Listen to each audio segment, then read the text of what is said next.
Good afternoon and welcome to today's webinar, an introduction to cross-border e-commerce optimization hosted by Getting to Global. Getting to Global supports economic development organizations around the world through tools and programs that help companies go global through e-commerce. Today, it's our pleasure to have Patrick Perot lead this webinar. Patrick is the CEO of Getting to Global. Throughout his career, Patrick has worked on large-scale e-commerce projects for incredible clients, including Adidas, Reebok, Simons, the NFL, Dell, and Fox. And he also delivered e-commerce projects for over 100 startups and small businesses. In recent years, Patrick and his team of engineers, designers, and trade experts have been building a new generation of smart digital tools that make it easier for businesses to adopt e-commerce. Their e-commerce accelerator, which you're going to learn more about today, has already helped small businesses go online in over 15 states and in 5 countries. So before I hand it over to Patrick, I just want to remind everyone who's joining us today that we're going to be hosting a Q&A towards the end of the conversation. So please feel free to submit your questions via the question box on your control panel, and we will get to as many as we can at the end. You'll also be receiving some additional information and resources and a copy of this presentation following today's webinar. So with that being said, thank you, Patrick, for joining us today. Thank you, Sasha. I just want to make sure that everybody hears me okay, sees me okay, and sees my screen, so we seem to be good to go. Great. So thank you again to the CFDA for having us today. And with you today in the next hour, and then with a Q&A period of about, 15 minutes, we said, we'll discover simple and incremental ways to adopt e-commerce to really go global online. So I'm Patrick, I'm the CEO of Getting to Global, and I'll be your guide today through this, I won't say walkthrough, but let's say a summary or an overview of the content that you will see in our e-commerce accelerator. Now, if you have questions, we are in GoToWebinar. So if you look at the bottom right of your screen, you should see the questions or the ability to ask questions. So if you have a questions right now, put it there. We'll get to it at the end of the presentation. Should we run out of time, I'm sure we'll find a way to answer your questions through a follow-up email or something like that later on. So as I mentioned, today we're going to go over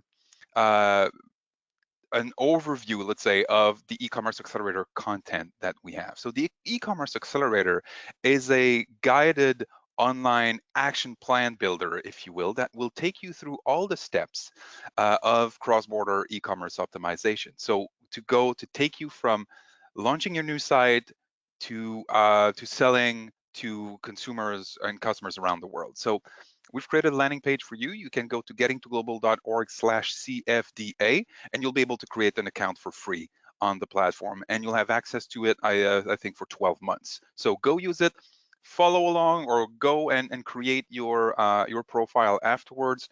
There's no problem. It's not live. It'll still be there after I'm done talking here. So I don't think we need to say more, just to say that we are an organization that works for economic development organizations. We don't sell any services to companies like yours. Rather, we partner with a lot of economic development organizations like the SBA or a local SBDC and economic development organizations really around the world. So if you'd like to work with us, you can do so. Just reach out to your SBDC and tell them about us, and then we can work together. The e-commerce accelerator, I want to go just over it briefly. What it does, it starts by asking you a couple questions. So by topic, maybe 5 to 10 questions for each topic. And then based on your answers, it will create your action plan. So we'll create tasks, we'll curate content, and we'll put you in touch with the right experts or service providers or even vendors when it comes to tools and plugins and e-commerce platforms. So it creates a completely personalized experience for you. So I highly recommend that you go and have a look. This tool is evolving regularly, so we are posting new content, creating new actions, putting in new resources almost daily on this platform. As I mentioned, normally, obviously, the e-commerce accelerator goes really deep on all the topics that you see here on screen. Today, instead, because I only have an hour, and I don't want to be, I don't want to give a 4-hour presentation. I don't think anybody has the time for this right now. But today we'll cover the basics of really the basics of cross-borders. We'll go through an overview of selecting the right sales channels. So what are your options when going global? We'll look at how you can either retrofit your existing websites with e-commerce functionalities, or how you can sell on marketplaces, or build a website from scratch if you need to. Um, and we'll look at how you can then optimize your new site for international customers. We'll talk about international marketplaces. We'll also talk about the basics, or some basic notions of cross-border marketing. Obviously, we're not going to go in a ton of details. All of that is still entirely accessible to you on the e-commerce accelerator at gettingtoglobal.org/CFDA. Now, before I think we go into the how of a cross-border e-commerce, let's maybe talk about the why, because we know it's been a tough year for everyone in the industry. While e-commerce has shown great resilience this year, so we've seen categories explode. Home gym, for example, is a category that was up something like 175%. Fashion suffered. Well, just basically we're not going out, so I mean I've gotten to the habit of just wearing these black sweaters, and I now have like a fleet. So I don't buy like and like many consumers, I don't buy as much, and you've lived through that. But we saw that the shift to e-commerce for other categories is also having a positive impact on the overall adoption of e-commerce by consumers. So we saw a net increase in e-commerce sales this year, which means that even after COVID is done, or COVID is behind us, we'll still have created these habits, these purchase habits with consumers that we can then afterward leverage for any category, from fashion to home supplies to even agricultural products if need be.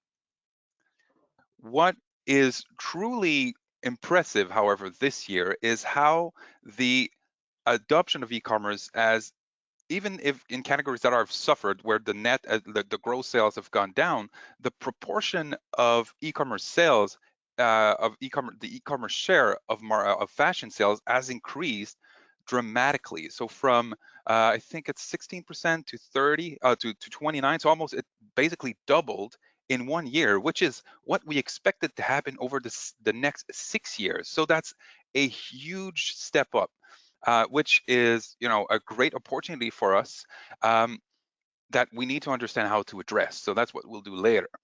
One really important shift also that happened in the interest in the behavior of online shoppers is they're focused on longer lasting, higher quality items. So if I'm spending less on fashion, I'm not going out as much, I'll be more likely, and research from McKinsey showed so, I'll be much more likely to invest in longer lasting items that they might have a higher price point. And we see that newness, like so this fast fashion element, has really become a much less, actually more now, one of the least important factors in the purchase decision of consumers. So that's something that will have a great impact. Obviously, as we reopen, as we recover from COVID, the situation is going to somehow stabilize. However, it's hard to say exactly how, or what will be the new normal after all of this is behind us. But it does open the door to a lot of potential to leverage that new trend. It might mean that people are less interested in the very like the new factors, so we may hold on to products for a longer period, which allows us to adapt our supply chain based on this. Supply chain obviously has been a huge issue for a lot of you. I was looking at the Port of LA report from this morning, and they have something like 41 vessels at anchor waiting for a berth, which is obviously slowing down all the procurement for all the categories. So if we're able to slow down on that front, this might actually be somewhat good news, depending on obviously your category. Now, we see fashion executives telling McKinsey that 30% of them see digital as the biggest opportunity right now for the industry, for its potential to tackle challenges like, well, obviously cost reduction. Right now we want to recover, so we want to really be active on that front. Selling directly, adopting e-commerce also rather than relying on your distribution network gives you access to a lot more data on your customers. So you'll be able to access a lot more direct information as to the demand and the response of consumers to your products. And then you'll also one of the factors that was very interesting there, one of the elements was that it allowed you to invest in products that will have potentially a longer shelf life, which is, again, great for your supply chain, also just for your cost structure. So it's a trend. It's more than a trend. It's really a transition in the thinking.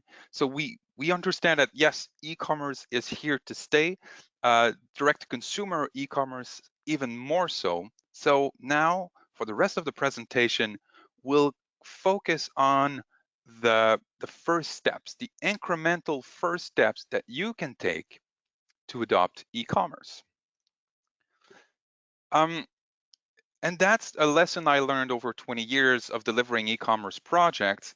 The technology aspect and the digital marketing aspect of e-commerce is actually a secondary problem. First, you need to plan ahead to understand what the impacts of e-commerce will be on your business and its value chain. So I'm not going to go really deep in that topic today, but I want you to understand that before you decide to sell online, there are a number of factors that you should keep in mind. Now, if it's your first time selling online and you intend to internalize all this, it's going to have an impact on your team. You're going to need to build new skills. You're going to need to train your people. You're going to need to hire entirely new teams with entirely new skill set within your business. So you will have to learn, your team will have to learn, and your team will have to adapt. It might have an impact on your supply chain or your operations. Right now, if you're making a $20,000 sale, going to one retailer, going on one, let's say a few pallets, the person that's responsible for shipping is going to have a set workload that has been used, and that person has been using that workload for a while. But now if you go direct to consumer, that $20,000 worth of sales might actually be going to 100 different customers in 100 different boxes with 100 different shipping labels. So that's something that you need to plan for. So that's why taking an incremental approach will be great, because it'll give you the time to learn and get efficient at managing these orders. And lastly, one factor that's often forgotten or overlooked is the impact on on the customer service. Now you're used to offering a certain level of customer service right now, but when you start selling customers 24/7, potentially around the world, that's going to have an impact on the nature of the support requests you get, of the calls you get, you're going to have people calling you and not speaking English and expecting you to speak their language. So it's going to have an impact on the level of customer service you give. So again, even before you consider adopting e-commerce, you should consider these impacts, and you can work with experts like advisors and consultants that will walk you through that planning phase, if you will. That way, when you are successful selling online, it will not be a disruptive or negatively disruptive experience. It'll be a productive and constructive one.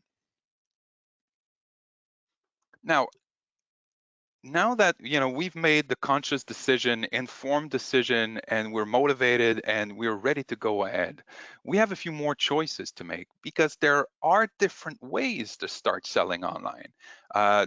Some might say there's a million ways to start selling online, but today we'll focus on 3. I'll focus with you on selling on marketplaces, which is a great gateway drug to e-commerce in general.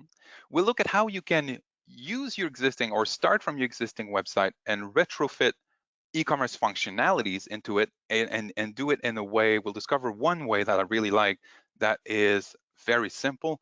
And then we'll look at what you need to think when you need to plan for when you want to build a new and dedicated website. And we'll look at how you can then optimize your website for cross-border specifically.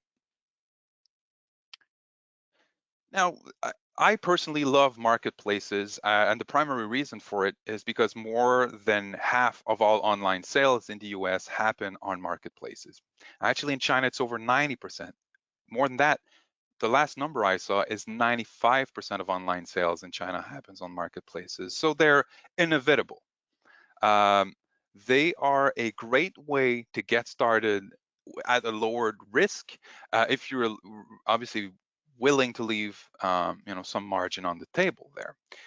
You need to understand though that because you are on a marketplace does not guarantee that magically the billions of people who land on these marketplaces every month will find you. So there's some there are some efforts needed, but we'll talk about those later. So starting on marketplace is a great solution for you if you have a distinctive product or a distinctive brand that will stand out from the competition. If you don't really have a good brand recognition, if you're selling something that 250 other sellers are selling exactly the same thing, it might be a difficult proposition. But if you have a distinctive product, distinctive brand, um, good marketing around it, then it will be a great choice for you. If you're looking for an option that does not involve a lot of cost, if you're looking for a great option to learn the basics of fulfillment, just to see if this is something you can adapt to, then marketplaces are great. And lastly, and I mentioned it, you'll need to be able to invest the time to optimize your product listings, optimize your descriptions, work on good photography, answer questions from consumers, uh, fulfill the orders, obviously. So it's easy to get started, but it creates as much work down the line as operating your own website, minus obviously, the upkeep of your website. An option that we'll also explore is retrofitting your website with the e-commerce functionality. So that's a great idea if you already have a good, viable website. And we'll just briefly talk about what viable really means. So if your website, for example, is only 2-3 years old, it's not transactional. It was mainly used as a showcase of your brand. There's probably a way we can still transform it into a transactional website.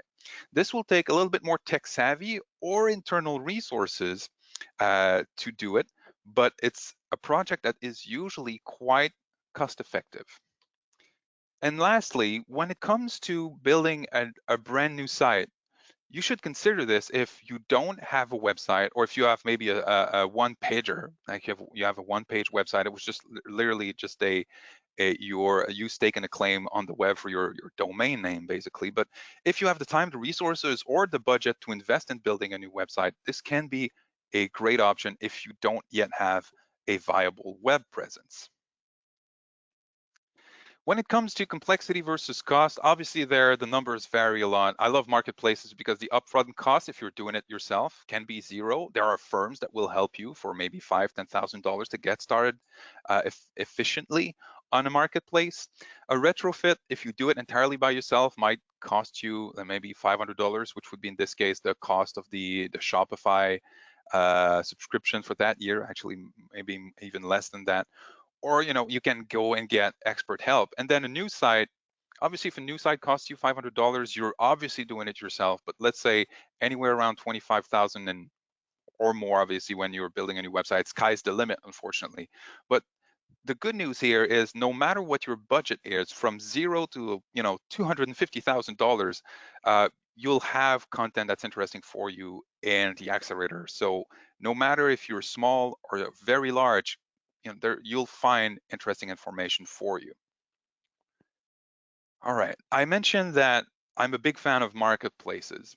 Great way, like I said, great gateway drug to e-commerce because you get to experience um, let's say the logistical aspects, the more administrative aspects of e-commerce without having to invest in any tech build out, and also because they're in some cases, for example, in the case of Amazon, they're also a self-contained environment. So you can, from inside Amazon, you get to obviously manage your store, but also manage your digital marketing campaign, and you're able to do it in a very step-by-step. You can start small, but you can also expand. So I love marketplaces for this. In the accelerator, the accelerator will take you through, choosing a marketplace, building out your marketplace profile, including good product listings. You'll learn how to optimize your product listings and your marketplace presence, and you'll learn about new channels, other marketplaces here and abroad that you can use for your global expansion. Today, we'll focus on choosing a marketplace and expanding to new marketplaces, and we'll also touch on the topic of consolidation, or if you will, omni-channel management as a way to sell you the next webinar in that series.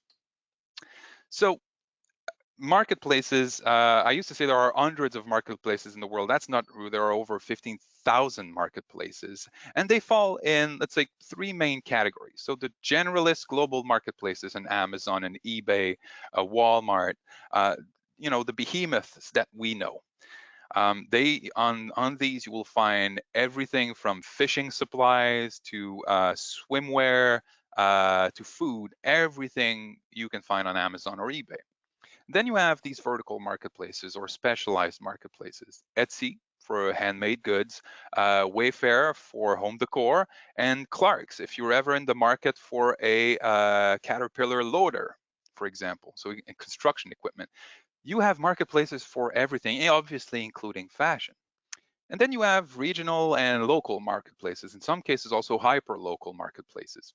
The biggest one in South America is Mercado Libre. The biggest one in the Middle East used to be called Souk, now Amazon Middle East, except in Egypt where they kept the name for some reason. And for example, in China, AliExpress or Alibaba, Taobao, and there are a number of these marketplaces that you can choose from. As I said, for example, in fashion, if you look at Zalando or ASOS, you'll see that they get a fairly substantial amount of visitors. Yes, Amazon gets over 1 billion, but over how many categories? So when you take that into account, then the Zalando or Myntra become interesting destinations also, especially in the context where you get to consolidate the management of all these marketplaces together. So it doesn't have to be Amazon. Amazon just happens to be the #1 pick for most people because it's well known and easy to join. But after that, sky's the limit. But before you jump in, before you go all in on Amazon or all in on ASOS or whatever, you need to do some basic research. There are tools out there that are fairly inexpensive. So I give two examples here: Seller App and Jungle Scout.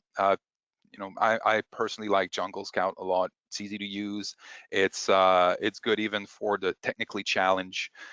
So these are really good tools to go and gather information that will drive your strategy afterwards. So you'll go there and be able to see who your competitors are, what product lines they have available on marketplaces, what's the pricing like, can you compete with those prices once you take into account all the seller fees. Based on the competition for a specific category, a specific keyword, you'll be able to infer a certain level of demand. So the more competition, usually the more demand there is. And if there's no competition, well, you can bet there's probably no demand whatsoever. And then it also teaches you about some of the best practices. If you look at what the leaders are doing, what are they doing with their imagery? What are they doing with photography, with descriptions, with Q&As? What are they doing with their profiles? It'll also teach you a lot of best practices that you can copy. Like, it's better to learn from other people's mistake, right? That's what these tools help you with. Now, once you've mastered, and I would say, like, if you're entirely new to this, I would start with a local marketplaces. So marketplaces like an Amazon, where you get to learn the ropes without having to worry about the international component of it. Shipping, making sure your products are compliant. So all these things can wait. So learn and then expand. But if you're at a point where you're ready to expand, I've named a few marketplaces already, but if you're interested, you believe that you have a good product market fit in Japan, it's great. Rakuten has a great US merchant onboarding program. So you can start selling in Japan almost overnight. The same thing is true with Flipkart in India. Souk in Egypt or Amazon Middle East in the Middle East. So you get to very quickly expand your reach. And if you're looking for, let's say, a simpler step to that, if you're already active on Amazon.com, why not expand to Amazon Canada, Amazon Mexico? They you actually manage those through the same Seller Central account. So there are incremental steps you can take even when going international. For example, one a very complicated or very difficult first step to take would be to target China right from the get-go. We'll talk about that, but China is a very different market where everything happens on marketplaces. More than that, everything happens on mobile devices also. So it's a completely different environment. Whereas selling to Canada, to Canadian consumers on Amazon is, you'll feel right at home. Or selling to Australia, for example, you'll feel right at home, or even the UK once you take the VAT into account. So marketplaces are great to expand your reach. And one thing that I really like about marketplaces nowadays is that, using tools like Shopify or BigCommerce, e-commerce platforms. So you say the same e-commerce platform that powers your new site or your existing site can also be your central source of truth, can be your catalog manager and your order manager for other marketplaces as well. So when picking an e-commerce platform, it's good to keep these into account, because if you can manage everything through, one one catalog and order manager, why not? It's going to simplify your life a lot. And these are the things we'll cover in our next workshop on Omni strategy. So be sure to join, and I think you've already received an invitation. A few words on what I think in a lot of cases is a very good option: retrofitting e-commerce functionalities rather in your existing site. So that means taking a site, adding an ability to add something to a shopping cart, and obviously having the ability to check out, pay, and then get your package delivered to you.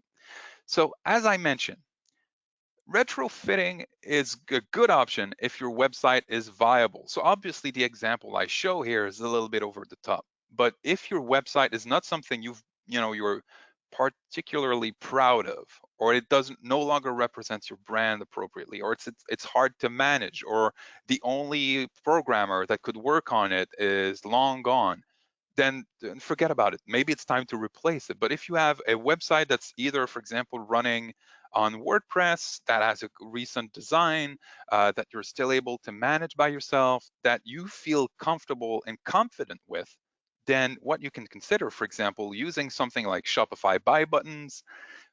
You can just add, if you have fewer styles. So let's say if you have less than 10 products on your website, adding the Shopify buy buttons is good. It allows you to create a little buy button with a price tag that goes underneath a product description on your site. So let's say if you have a non-transactional catalog, you can just add that little button there. And when you click order or add to cart, as you can see here on my screen, it's animated. It triggers, like magically, your shopping cart would slide out from the right, and you'll be able to check out and pay securely using the Shopify platform. So for that, I think you need the Shopify basic account. That's something you can honestly take care of and get started in less than 1 hour, and then you start adding your buttons to the website. If you're running a WordPress website, well, you can install WooCommerce. WooCommerce actually is great for fashion designers. It was built with fashion in mind, so it's really easy to create styles and add all your variants, and create all the variants and associate them to your SKUs, so that it's really a one-to-one order that you get. And if your website has a modern enough theme, it's probably already WooCommerce ready. So this can be an easy way to really take your WordPress website and take it to the next level.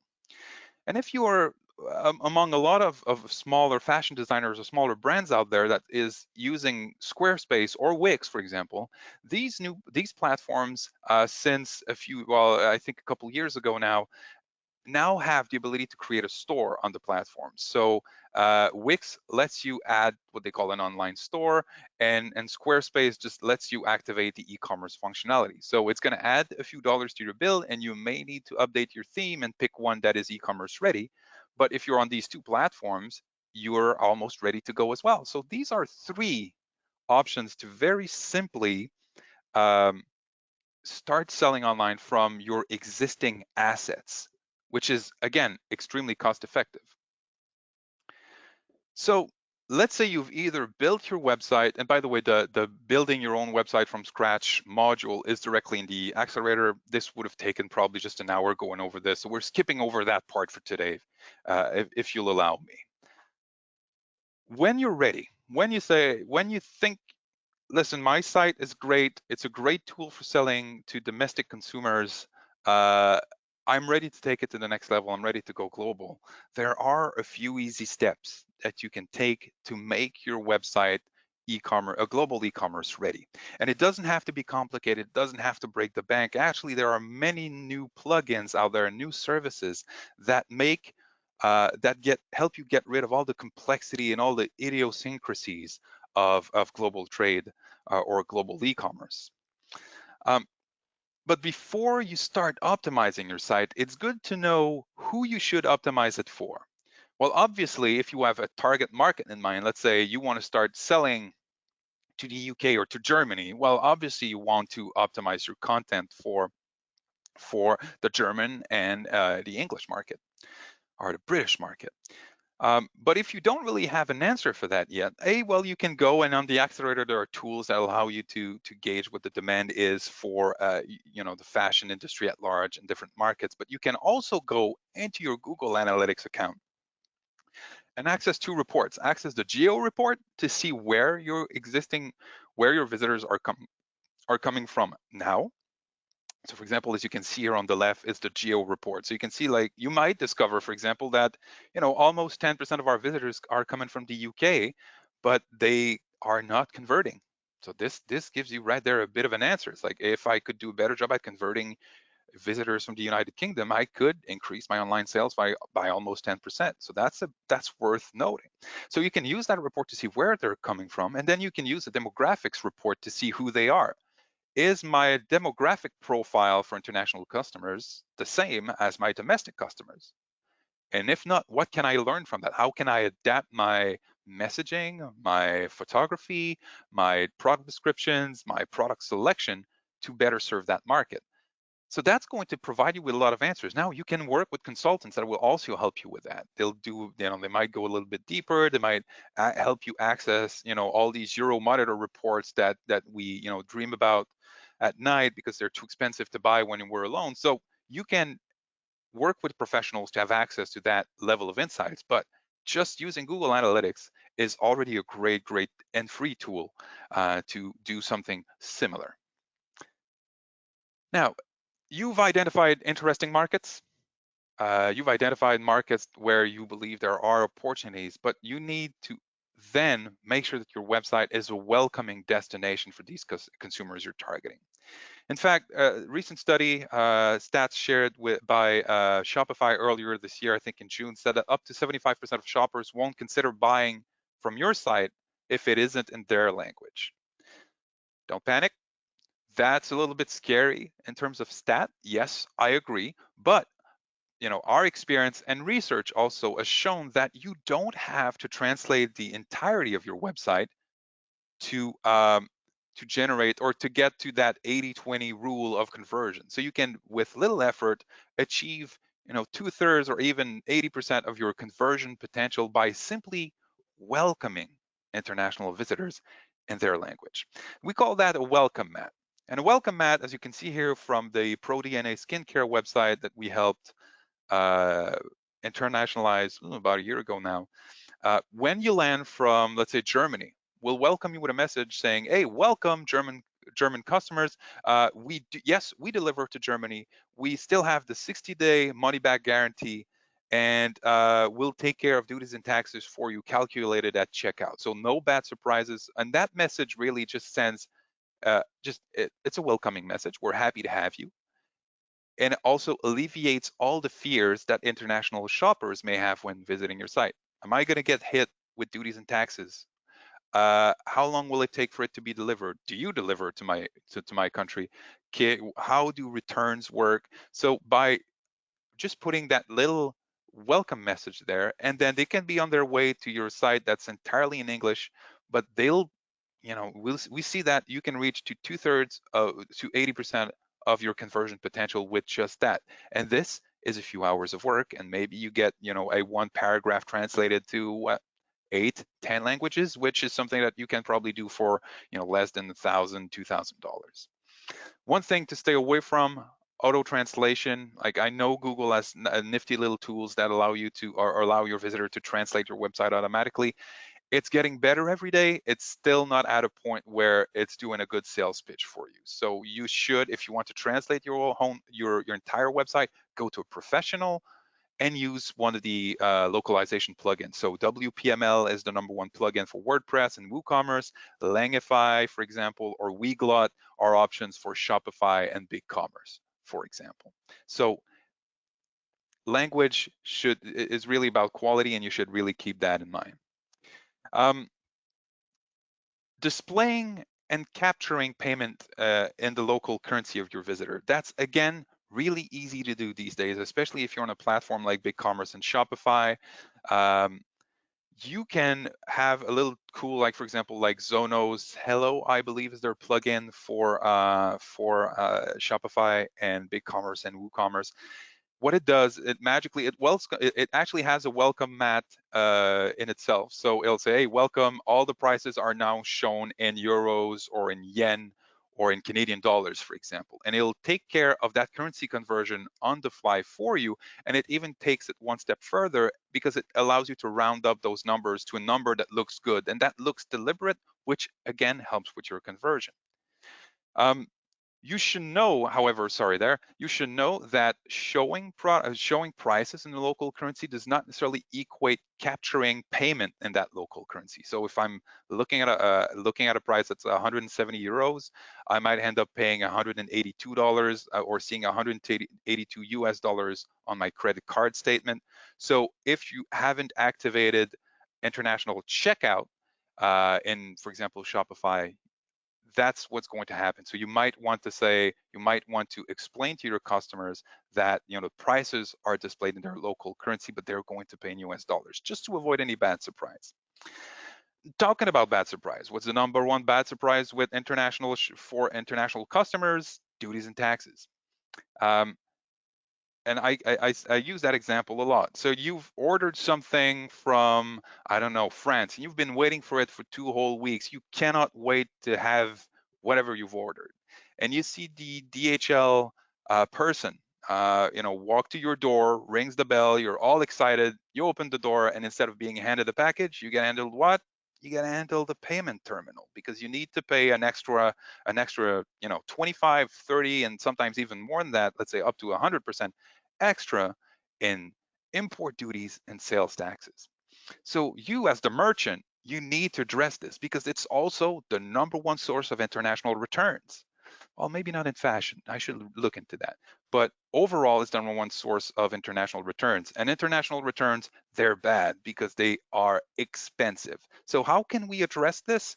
Well, again, the good news is if you're on Shopify or BigCommerce or Magento, you have tools from Avalara or Zonos Checkout, that will not only take care of calculating the duties and taxes at checkout, they'll actually capture those, and they'll even take care of sending the money to the various governments. So if you've made a sale to the UK, the VAT and the import duties are going to get captured, and the remittance is going to be taken care of magically. So for you, the merchant, this is the best of both worlds. You get to give the highest level of customer service you can on that front, at zero risk to you, because, for example, Zonos will ensure that their calculations are correct, and if they didn't charge enough to the customer, they'll take care of it.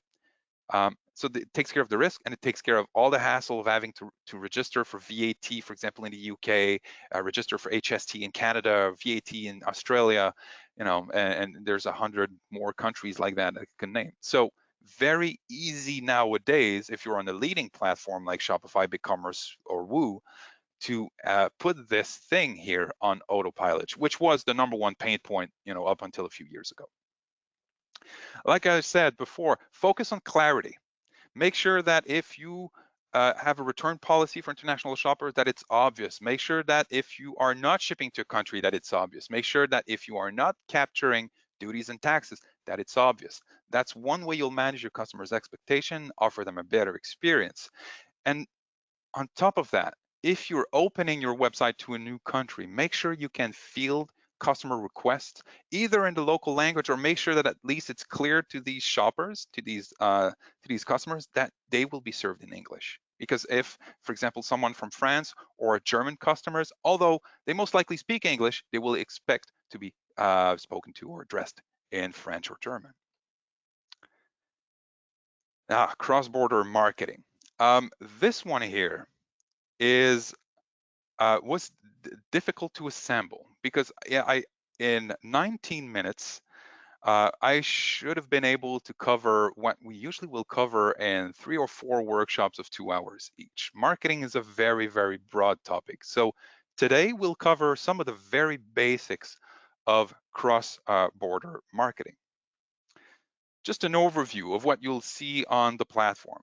First, market selection. Is it really part of the cross-border marketing? No, but it's such an important part of your marketing strategy that we decided to put it in that section of the presentation.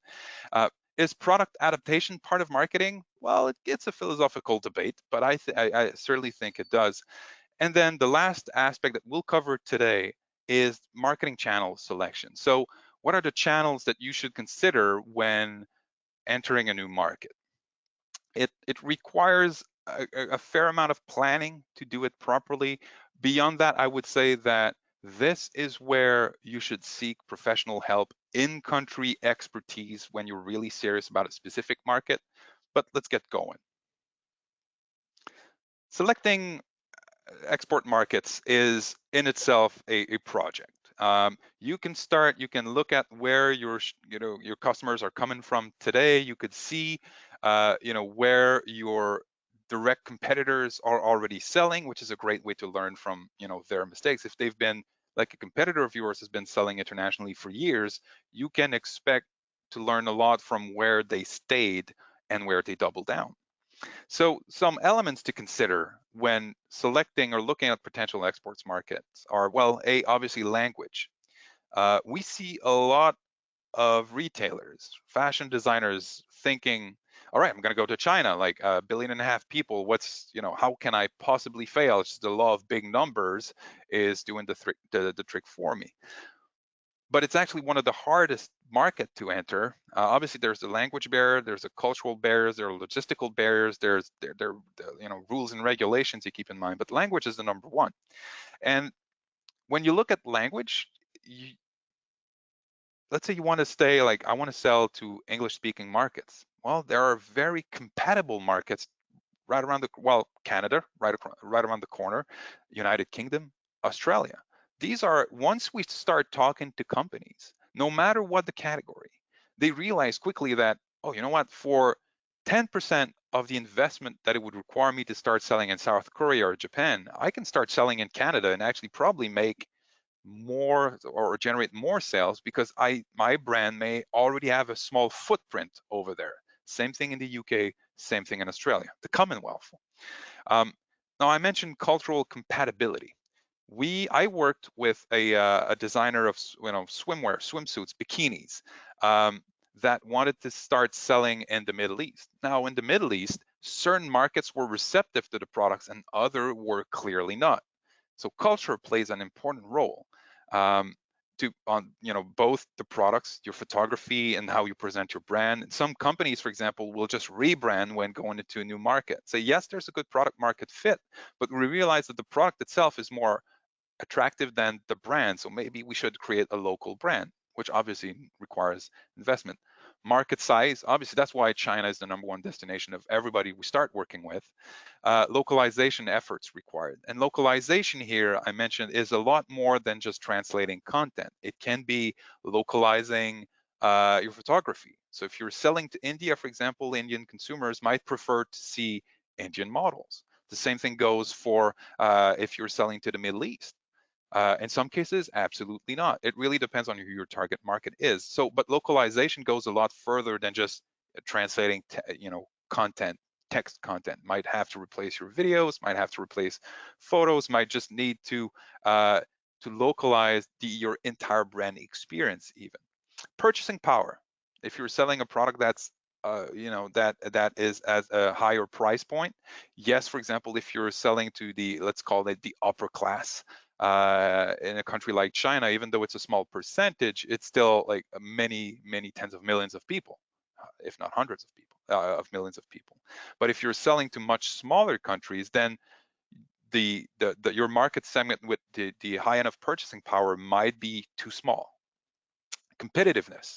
Once you've accounted for your total landed costs, all your costs, the competition that's on the market over there, are you still competitive, or can you still be competitive? That's an important aspect that you need to keep in mind. In the accelerator, you'll have access to our market guide on Export Connect, the market explorer that you see here on the bottom right. So you can also use that to drive your decision.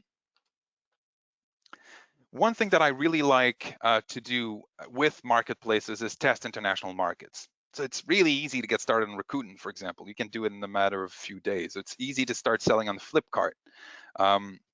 It's, ideally you're able to ship from there, but that's that's an entirely other discussion. But what I like about marketplaces is that they're a very, very low, like almost inexistent barriers to entry. You can start a, let's say, in-market test of your product lines, almost overnight. Most of these platforms have integrated marketing into them. So you might, for example, the same way you can create an Amazon store or an eBay store and advertise on eBay and Amazon, you can do the same thing on Flipkart, you can do the same thing on ASOS. They're supported by really big and good networks of partners to help you get started. So if you're not, obviously, if you're Japanese, a little bit rusty, Rakuten has a network of certified experts that can help you even from here in the United States. They're a very cost-effective way to validate product market fit. Obviously, even if you don't get sales, you'll still have access to some information as to how many times your product's reviewed. This is a great, I think, way to learn a lot about a market. And last is, there's no need to generate traffic. You'll get in front of traffic, and then obviously if you're spending a little bit in advertising, you'll get in front of a lot more people. So quickly, you'll be able to get the amount of traffic that allows you to make informed strategic decisions. Like, is this market viable for me? Well, yes, but I realize that my best sellers here are not my best sellers over there. In fact, it's quite the other way around. So you can use all the information you've gathered on a marketplace to inform your strategy afterwards.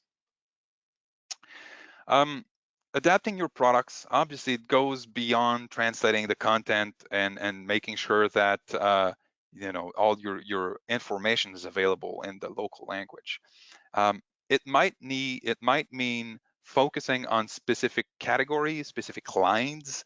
It might mean that, again, like I mentioned, that your best sellers have no potential in the target market. So it might be a good idea in this case to start small.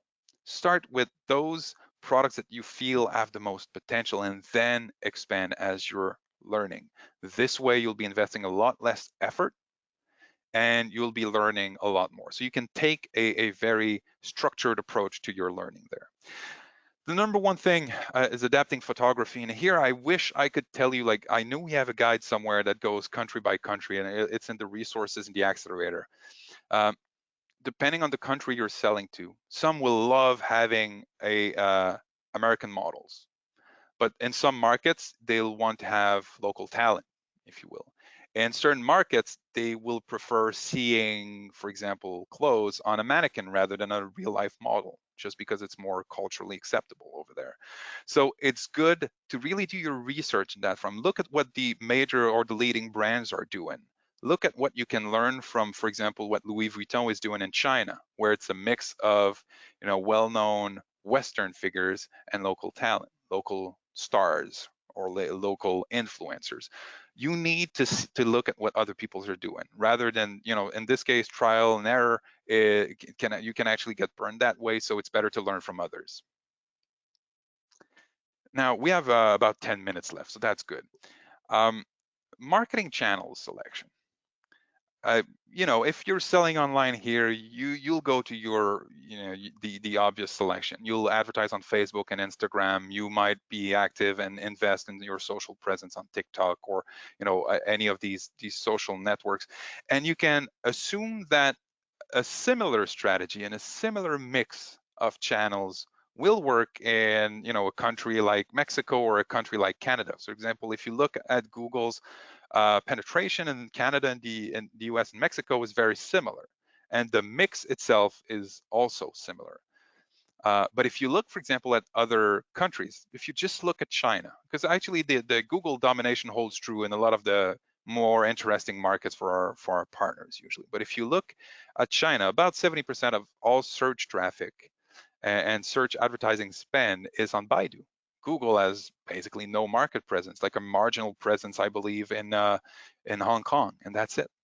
So when, for example, you're considering your online advertising and pay-per-click channel, it's important to keep in mind that the recipe that's going to work here is not going to work everywhere. So it's good if it's not like a market where Google dominates, like Western markets usually, where really Google will be a good source of truth.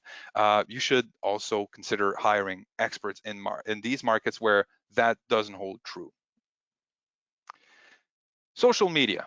Well, here, obviously, you're comfortable with a certain mix here in the United States. So, like I said, Facebook, Instagram, you advertise on, or you have a presence on YouTube. Sorry, I'm starting to show my age here. I don't know exactly always what the young kids are using that very day. But what I can tell you is that whatever recipe I have owned and perfected here in the United States, it's not going to work everywhere else.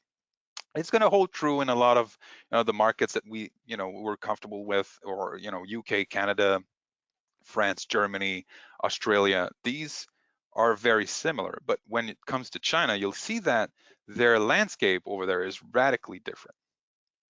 And more than that, it's radically different, but on a lot of those social media application, e-commerce is a big component. So especially when it comes to China, it's good to really enroll an expert that's going to walk you through how you can use these platforms to build a relationship with your customer or your target customers.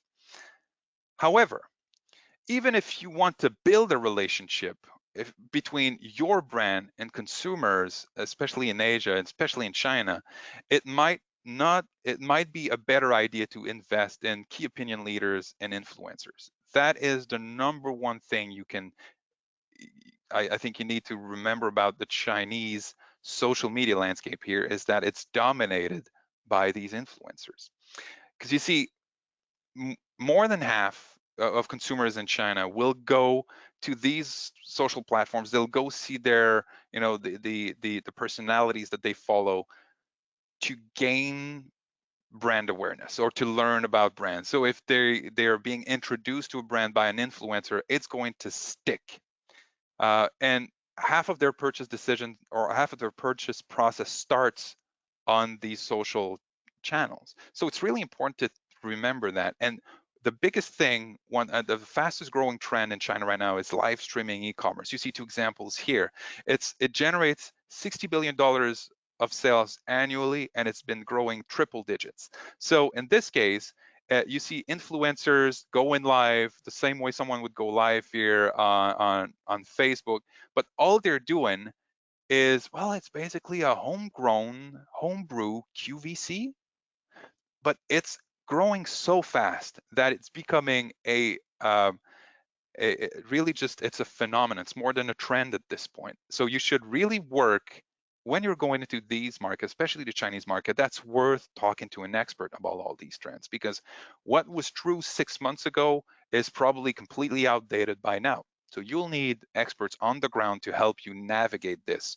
And it's true for obviously China, which is obviously the biggest example, but it's true with all markets where the cultural differences, the cultural gap is larger. So it's worth investing in really in-country knowledge, someone who's an insider, someone who works, daily in a specific market. Again, when it comes to cross-border marketing, get help from professionals. But when it comes to everything e-commerce, you should always get help from professionals if you don't have the expertise internally. Investing in a good expert and investing in a competent consultant, developer, integrator, designer always pays off. Now, how to get started? First, well, if you want to have more information about us, shameless pitch here. If you want to learn about what we do, you go to gettingtoglobal.org. But more importantly, if you are looking for any of the experts that may have mentioned, any of the categories of expert that I've mentioned today, go to export-connect.org. You'll be able to find experts ranging from in-market, market entry consulting, in markets, e-commerce consultants for here and abroad, cross-border digital marketing experts, agencies, and I think something like 75 countries. You want to talk to people about international payments, currency hedging. Like, it doesn't matter if the topic is broad or even obscure, you'll find these experts on Export Connect. Obviously, if you want to get in touch with me directly, my email is right there. We'll be sharing all of that, this PDF with you later on. And again, remember, you can go and create your e-commerce accelerator profile. It's entirely free. So you go to gettingtoglobal.org/CFDA, and all the information that you put in there is obviously confidential. And if you need to speak with one of our advisors at any point, you can get in touch directly. On that platform. So that's it for me. We have now a question period of, what is it, 15 minutes, I believe, Sasha, right? Yes. Hi again. So we have two questions, but anyone who's still with us, feel free to submit your questions now. So the first one, and Patrick, you did touch on these topics, but maybe you can go into a little bit more depth. What's the best way to work with countries with high import taxes like Brazil and Russia?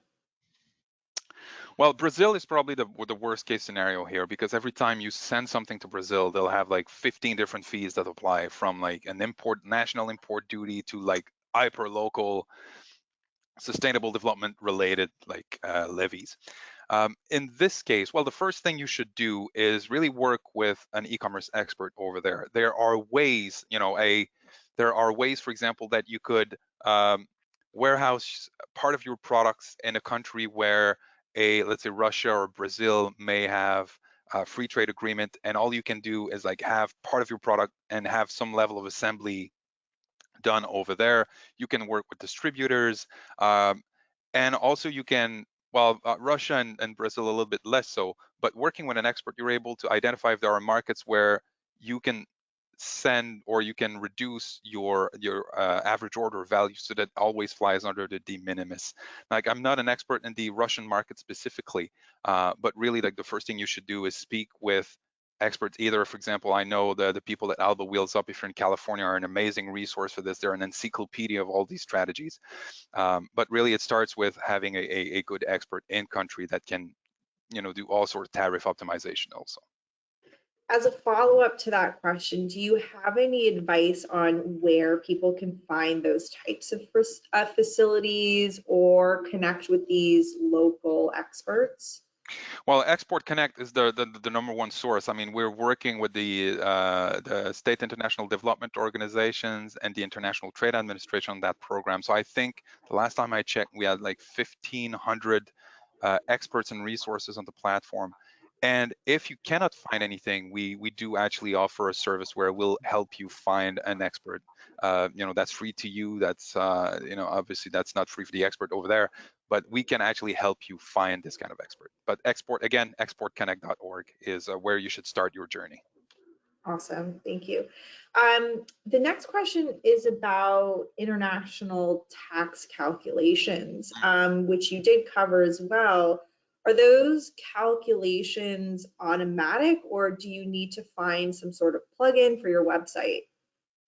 I know Shopify since September will take care of most of it automatically. To be honest, I haven't really tested it on a store. We just, I've been trained on it by Shopify.